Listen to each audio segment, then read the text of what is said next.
Hi, my name is Trey Smith, and these are the myths and tunes that we live by and transform into something more beautiful.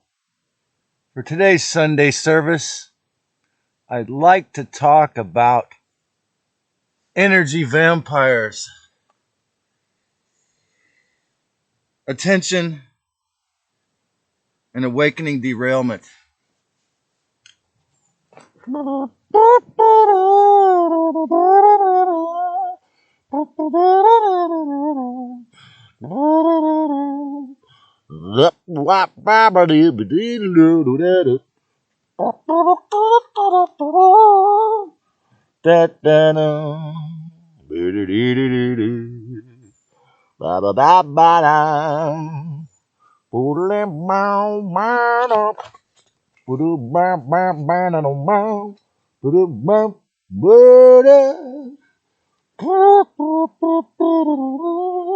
They ask me what you singing. What's the message that you saying?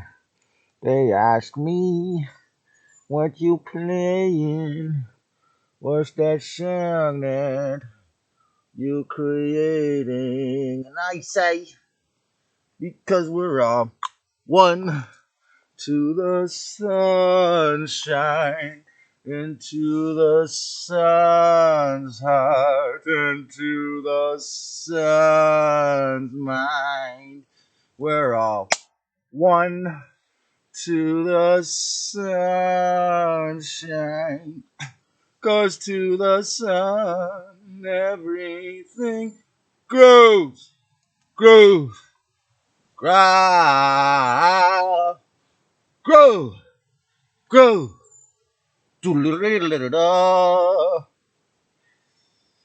Energy vampires, attention and awakening derailment. Why would you want to awaken your derailment in this time, in this duration, this phase? Well,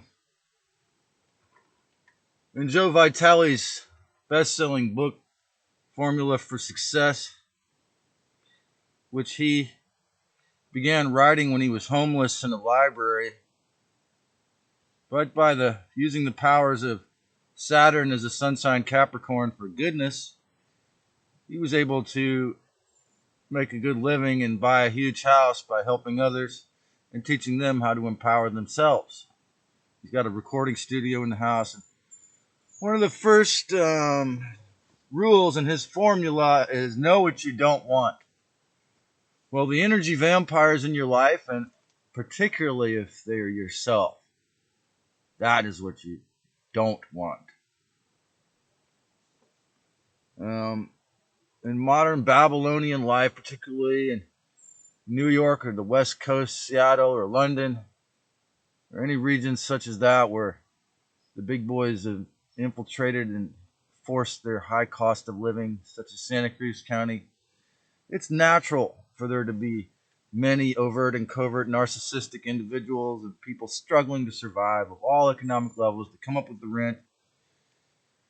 The slogan of money, divide and conquer, the dark ones use divide and conquer. Well, Santa Cruz just shines a light on that tendency, right? So, but the energy vampire is someone who hooks your attention like negative clickbait on the internet, YouTube, or all social media, particularly Facebook, is full of infiltration by the dark through energy vampirism and negative clickbait. Well, this is what the person will do is attempt to hijack or grab your attention through fear, through but more often through drama, trauma, the newest drama flavor of the day. So the reason why I thought of this subject matter, and again, I have no, in this case as well, I harbor no ill feelings to these people. I have no regret doing this and no negative vibes at all. I just want to help them clear if they're ready, if and when they're ready. And they'll probably never see this, but again, because the narcissistic parasite in the subconscious will never allow the people who need it most to watch my videos. It's the sad fact of when you go to the truth, this when you focus on the core issue most don't want to face, which is how the dark ones infiltrated our subconscious mind. Okay, so this dude I met at the voluntarist parties I used to go 2 or 3 times a month.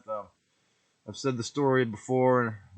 Dave Rodriguez, right after the lockdown, David James Rodriguez, he started having a big bonfire every Saturday at Twin Lakes Beach, and the ranger poured the water on the bonfire for the first 2 months. Then they slipped the government offices were locked down, so they noticed the chief of police had an open bedroom door window. They threw a manila envelope with using legalese terms. It hit his bed, and it said, we have the right as citizens of California to use their beach with 20 signatures. And this guy might have been one of those signatures. Okay, he seemed to be passionate about freedom, but then I'd meet this guy at the party, and the first thing I noticed is, perhaps he had intercourse or even reproduced with one of my female acquaintances or friends. Really fine, brilliant women about my age. This one is about 2 years older than me, and he was massaging her, and but I just noticed when I'd say hi to him or when he would say hi to another man, genuinely he would look the other way or nod or say hi and go back to talking to women. And so when he sat down with this acquaintance, mama, friend of mine, or acquaintance of mine, at the community table with Staff of Life last night, and it was very revealing. At one point, he said something to the effect of that women were actually far more that he could trust them, or that he thought they're almost it was almost a solipsistic sexist solipsistic statement, or a revelation that perhaps, I mean, the feeling with this guy I had as an empath is that he might have been raped as a child in an Illuminati family, a CIA, or my undercover that was there to just surveil. I had no idea. Okay, but he was negative towards me, negative. So sitting there last night, I was trying to pay attention to uploading my videos and learning on YouTube, but I listened to a little bit of what they said, and an older lady came up and he said, "Hi, I'm fine. How are you?" When she said, "Hi, how are you?" But I just recall last week, this same man was behind me in the Staff of Life. I mean, in the Go Grocery Outlet, and I hadn't seen him, but barely at all since I was at the voluntariat, since the CIA, the local government, secret government, basically by locking David Rodriguez up for 2 weeks, shut down the voluntarist parties. I said, "Oh man, hi, how are you doing, man?" He said, "Me? How am I doing? Oh, I'm fine." And unfortunately, in the West Coast, unless you're talking about cashiers, this is like tragically the normal response I'll get. And but the only reason why it's tragic is, I met this guy at the harmless anarchist freedom gathering, and not that but it might have been me, the good side of, or the negative side of me having polite manners, like because perhaps I didn't really care how he was doing that much, and I was just being polite, like the dark side of Southern hospitality. But I just thought it was funny how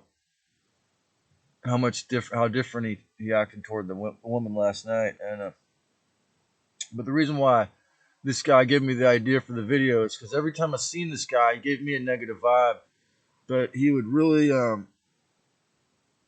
through charm and seduction and drama, he would constantly be now again, I just thought he was trying to either have intercourse with these women, or they were already his lovers, or why, he'd already reproduced with them. I didn't know.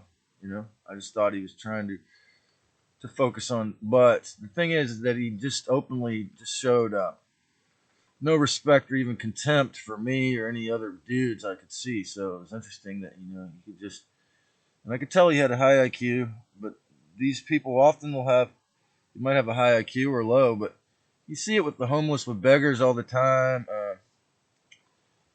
But all walks of life, all class, particularly if they're into Satan or Lucifer, all the way to particularly the 1%. And you think about Bill Gates, like what happened in 2020. I mean, that's the ultimate.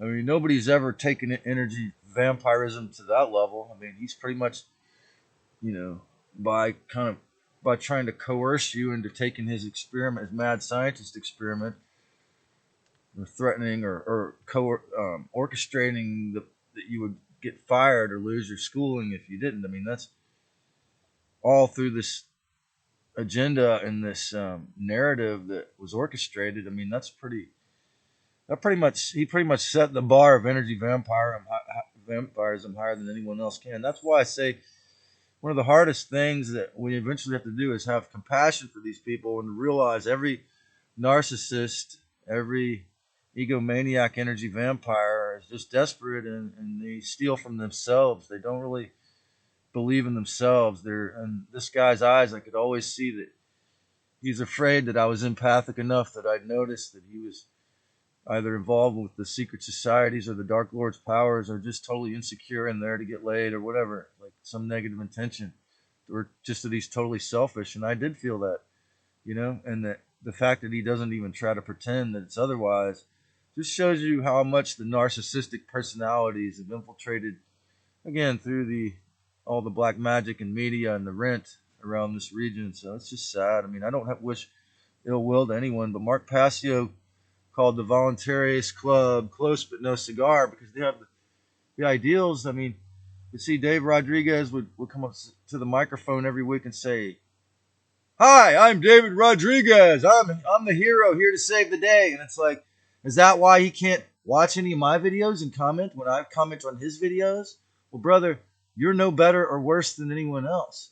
You're more informed about the truth. You're more courageous than most people. It's true.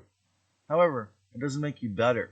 It doesn't mean that because I didn't have a cell phone, I couldn't join your legal study group. I couldn't join your inner circle because I didn't have a cell phone. I can't make YouTube videos longer than 15 minutes because I don't have a cell phone. Because I refuse to play by these games like you did a lot of work on Facebook. Well, Facebook is, we all know, it's totally infiltrated. Okay, so point is that I myself, my Mercury in Capricorn retrograde, I err at saying no too much to the society, so much that I don't compete with guys like such as this to get the girl. I don't try to talk my friend David Rodriguez into ignoring the little parasite in his ego, because nearly almost everyone, including me, until we clear this all out, it's going to be there in the moments of anxiety. And again, this is why this woman, who is physically attractive, probably 35 years old, she's raising her son. She's a concerned mother, of course, naturally, almost full-grown son. And this guy's just, and then they left, I don't know, to do something, or I don't know what they did. And they came back and sat down at the community table. And still, he's directed. And if you were a psychic, you could actually see that. Not to say that I'm psychic, but I'm getting there, and you can actually see the person. You could see him stealing the energy. It's Friday night, and she was talking about working an hourly job, that she actually liked her job, and but there he is. So David James Rodriguez was a brilliant activist with the sign every week during the lockdown. He had him and his girlfriend had the sign every Sunday by the lighthouse at West Cliff, free hugs. But he had very pure intent and a beautiful spirit. But he would do a silent prayer every week, and it was cool. But the spiritual, as Mark Passio was saying, the spirituality aspect of the voluntarist is a little bit too vague. I mean, they'd want to sit there and drink beer and play with their cell phones after the music and the talk, and that's fine, but it's just not, for me, it was a little bit, I just could see that the cell phones and the beer are both actually portals that they can, it's just, unless they're really enlightened, or close to it, it's very easy for the dark to infiltrate, and there's a few undercovers, and again, I wonder if this guy was, and people would hand me shrooms at those parties. I remember one time, somebody gave me shrooms, and this young man with blonde hair and all black, I was sure he was a CIA, so I walked right up to him and I said, when I was high on shrooms, "I just want to tell you, the good part is the real part.